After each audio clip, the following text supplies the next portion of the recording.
Senior सहाफ़ी और column निगार सलीम साफ़ी ने कहा है कि गुज़िश्ता 4 साल के दौरान मुस्लिम लीग नवाज, पीपल्स पार्टी, जमीयतुल उलमा इस्लाम और पाकिस्तान तहरीक इंसाफ के दरमियान इस्टेब्लिशमेंट का चहीता बनने का मुकाबला जारी रहा। इमरान खान ने 2 कदम आगे बढ़कर आलमी इस्टेब्लिशमेंट के दर पर्दा हिमायत के साथ इस्टेब्लिशमेंट को ब्लैकमेल भी किया, लेकिन उनका हदफ सिविलियन बालादस्ती नहीं बल्कि यही था कि मुझे माजी की तरह दोबारा गोद लेकर इख्तिदार दिलवाया जाए। अपने कॉलम में सलीम साफ़ी कहते हैं कि इमरान खान ने इक़्तिदार संभाला तो ये विर्द करते रहे कि मुल्क माशी तौर पर उनकी तवक्को से ज़्यादा तबाह है।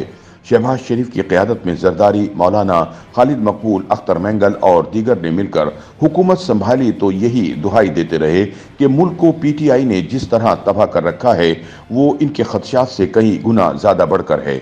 वो कहते रहे कि उन्होंने रियासत की खातिर अपनी सियासत की कुर्बानी दी, लेकिन अब निगरान आ गए हैं तो वो भी यही फरियाद कर रहे हैं कि मईशत ही नहीं बल्कि आवे का आवा ही बिगड़ा हुआ है और समझ नहीं आ रही कि इस्लाह का आगाज करें तो कहां से करें। जर्नलों और सियासतदानों का तो जिक्र होता है, लेकिन इस मुल्क को नाकाबिल इस्लाह बनाने में बड़ा किरदार ब्यूरोक्रेसी, अदलिया और माफियाज का है, जिनका जिक्र नहीं हो रहा। ताहम यहाँ फिर सवाल ये उठता है कि इन सबको किसने खराब किया, तो जवाब मिलता है कि इन सियासी रहनुमाओं ने। ये लोग होशियार हैं और बदरजाए उत्तम होशियार हैं, लेकिन अफसोस के मुल्क के लिए नहीं बल्कि अपने लिए। सलीम साफ़ी लिखते हैं कि पीपल्स पार्टी ने सिंध में अपना जो सिस्टम बना रखा है ये क्या मामूली अजहान का काम है। सिस्टम बनाने की बजाय अगर वो सलाहियत और काबिलियत सिंध के अवाम की बेहतरी के लिए इस्तेमाल करते तो क्या आज सिंध जन्नत ना होता।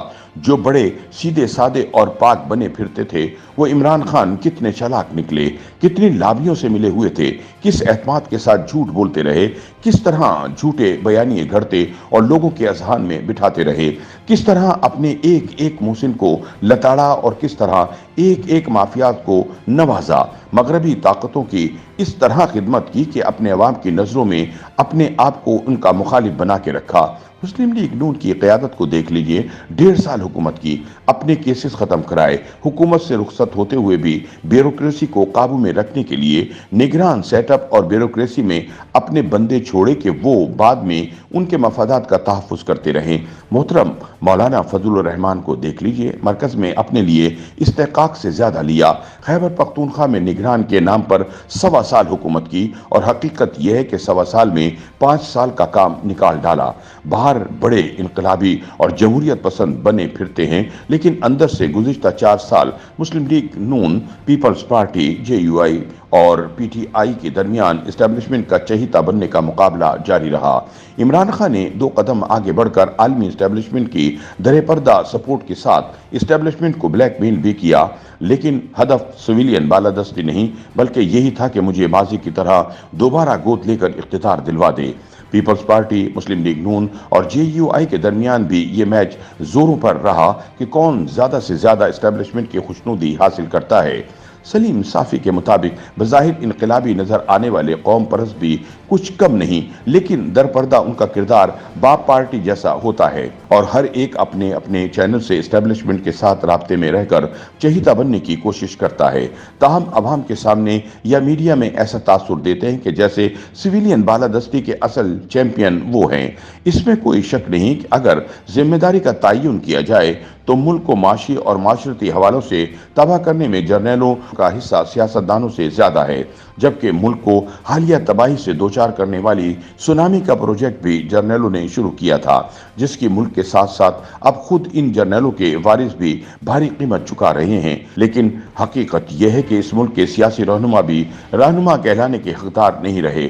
सब ने अपनी अपनी बारी गुजार दी और अब अवाम को भारी बिजली बिलों, महंगाई, दहशतगर्दी और निगरान हुकूमत के सुपुर्द करके हर एक अगली मर्तबा अपनी बारी को यकीनी बनाने में लग गया है, बल्कि अगली बारी की तैयारी के लिए छुट्टियों पर चले गए हैं। सलीम साफ़ी का कहना है कि इधर बिजली और महंगाई की वजह से अवाम सड़कों पर हैं, उधर निगरान हुक्मरान सर जोड़ कर बैठे हैं कि करें तो क्या करें। लेकिन किसी सियासी जमात के पास मुल्क को इक्तिसादी बुरान से निकालने के लिए कोई मंसूबा अमल और ना इसकी फिक्र है। इसलिए आर्मी चीफ बड़े सेठों से मुलाकातें करके मईशत को संभाला देने की कोशिश कर रहे हैं। हालांकि यही सेठ हर सियासी और फौजी हुक्मरान को अपने दाम में लाकर अपनी मईशत को मजबूत और मुल्की मईशत को तबाह करने में अपना भरपूर किरदार अदा कर चुके हैं और अब भी हम वक्त हर हुक्मरान और ब्यूरोक्रेट को गुमराह करने और करप्ट बनाने में मगन रहते हैं। कल किसी ने पूछा कि मुल्क नाजुक दौर से गुजर रहा है लेकिन सियासी क़यादत किधर है। मैंने जवाब दिया कि मौलाना मोहतरम 1.25 साल इक़्तिदार के मजे लूटने के बाद अब खुदा का घर देखने गए थे, जबकि इनके बेटे और भाई खुदा की शान देखने इंग्लिस्तान गए थे। मियां नवाज शरीफ और मियां शहबाज शरीफ भी इसहाक डार को साथ लेकर इंग्लिस्तान में खुदा की शान देख रहे हैं।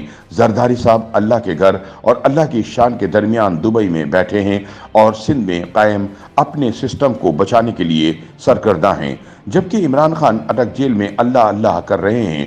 कौम परस्त जमातें बड़ी जमातों के जरिए मुस्तकबिल के सियासी नक्शे में अपने आप को किसी कोने में फिट करने के लिए दरे पर्दा राब्ते कर रही हैं। सरेदस्त सिर्फ साद रिजवी और सिराजुल हक सियासत कर रहे हैं। रहे गरीब अवाम और मुल्क तो वो अल्लाह आर्मी और निगरानों के सुपुर्द हैं।